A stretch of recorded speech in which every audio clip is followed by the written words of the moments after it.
What's up guys, Kenny here with Minty Motos. I'm going to show you guys a video that I wish I could see and watch before I did this. I've looked everywhere, couldn't find the exact video I was looking for. And I've looked around and a lot of other people are trying to do the same thing. It's a popular mod for this bike. So I'm going to go ahead and show you guys what you need and what you're going to have to do to complete the project. Alright, to start, I'm just going to tell you a little bit about this bike because it's nowhere near what it was from factory. What I have here is a 2000 YZ125. I know it doesn't look like it at all, and that's because I've done plenty of mods to this to make it look and ride like it's a newer bike. This bike is nowhere close to being absolutely perfect or super clean, but I'm really happy with how it turned out because I have a lot more work I can do to it, and it freaking looks awesome and it's going to ride awesome. It's got the rear swing arm, rear brake setup, caliper, rear wheel, triple clamps, front forks, front wheel, front master cylinder, front brake caliper, front fork guards because it's got the forks, front fender and front number plate, and of course rotors and axle bolts. Everything I just listed is off a 2014 YZ250F. It has a 2015 YZ125 subframe, a 2004 seat, and a 2004 gas tank. One of the biggest mods people like to do with these older YZ125s is the subframe mod. What they do is they put a newer rear subframe on there to be able to mount the restyle plastics, the 2002 plus seat and gas tank, just to give it that feel and better handling and all around just better appeal. So now let's get into the reason you guys are watching this video. You don't care about any of the other stuff, so let's get to it. So we're gonna start with the subframe. On the top upper mount, all you have to do for this to fit in is you have to trim the right side about a 1/4 inch. Basically just make it the same length or width as the left side. So you want this to be the exact same size as over here. So you just got to trim this tiny bit down.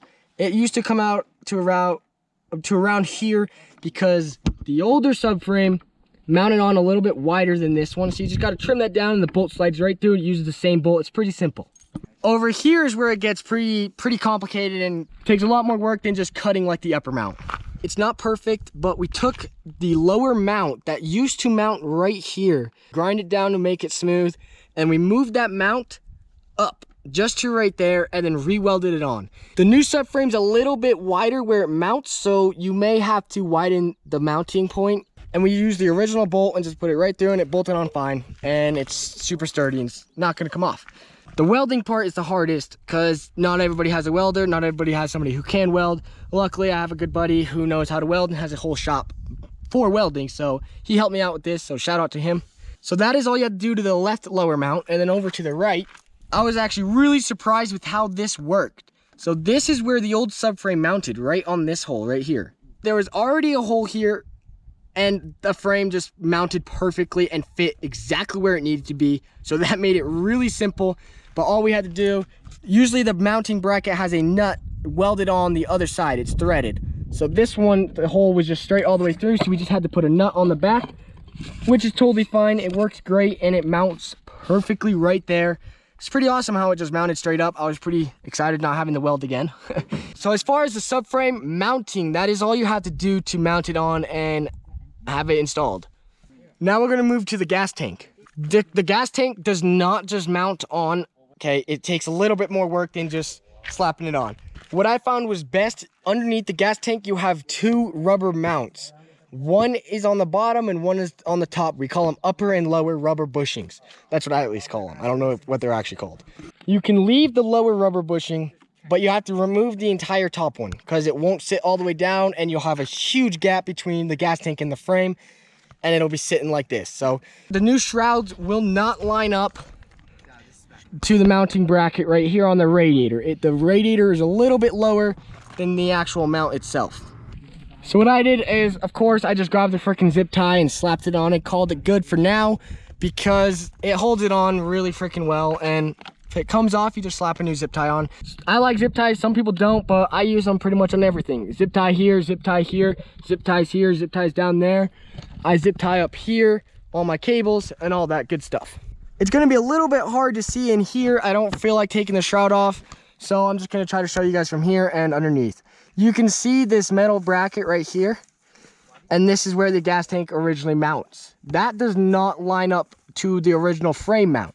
So all I did, I bought a strip of aluminum from my local hardware store. It was pretty cheap, I think like $6 for, I think it was a 4-foot section, maybe less, 3 foot, I don't know. Not exactly sure on the length, but all it is I'll try to show you guys in the light. It's super thin and about 1 inch wide, maybe. So all I did up here was I cut about a 2-inch section off, drilled a hole on one end, mounted it to the frame. As seen right there, just put a bolt straight through the frame, through the metal, and then I set the gas tank on, lined up the hole, made a mark, took it back off, drilled through the mark, and then cut it to the appropriate length so that I didn't have this piece of metal sticking through the roof. You have to do that with both sides. You can see the other mounts over here. It's relatively easy. Again, with the radiator shroud, I might do another bracket. I've seen other people do it with this exact same stuff. They just, you know, same way I did right here, but you just do it down here and it works fine. I'm okay with zip ties. I know some people aren't, so I'm leaving that because it's freaking solid. I like them. So, and then with the seat, it mounts up perfect on the front, but it does not line up all the way on the back. I'm not sure if you guys can see that. You can remove the plastic, and you should. See how it doesn't line up 100%, even if you push it as far forward as you can get it. You're gonna have to trim the seat a little bit to be able to mount the bolt through. So that's a little bit of a pain. I can push it forward a little bit, but then it starts to warp. Now you may think you're done, but you're actually not. The exhaust is different. It doesn't mount up exactly how you want it to either. Expansion chamber, fine. Silencer, not. I was gonna do a bracket, same way I did the gas tank and I was gonna do the shrouds. I was gonna do that right here, but it turned out, if you put your exhaust on and push it far enough forward, you can actually get it to line up almost to the original mount. So all I did was drill a hole a little bit higher and put a bolt and a nut on the other side, and it's on there. It's not going anywhere. You can cut the upper mount if you want. I'm just gonna leave it just in case, I don't know, if I end up selling this one.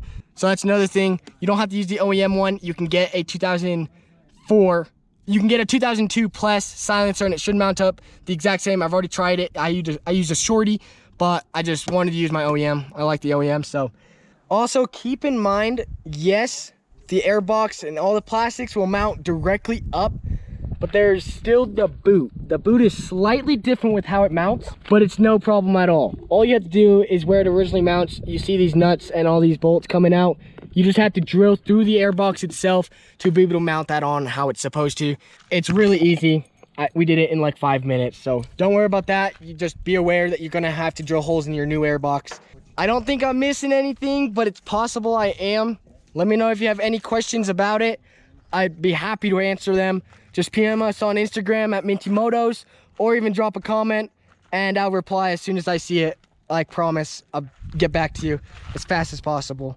But yeah, as far as everything I showed you, that's all you need to know about doing the subframe swap. And I'm making this video literally just because I looked everywhere and I could only find 2 videos, but they were for 250s, so it was a lot different. The subframe was pretty much the same, except for that side didn't work the exact same as the 125. But yeah, that's one of the main reasons I'm making this video, is because I want to help you guys out and have you guys be able to watch how to do it and what you're gonna need to do it.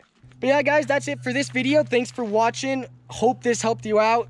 Make sure to like, comment, subscribe, and I'll see you next time on the trails.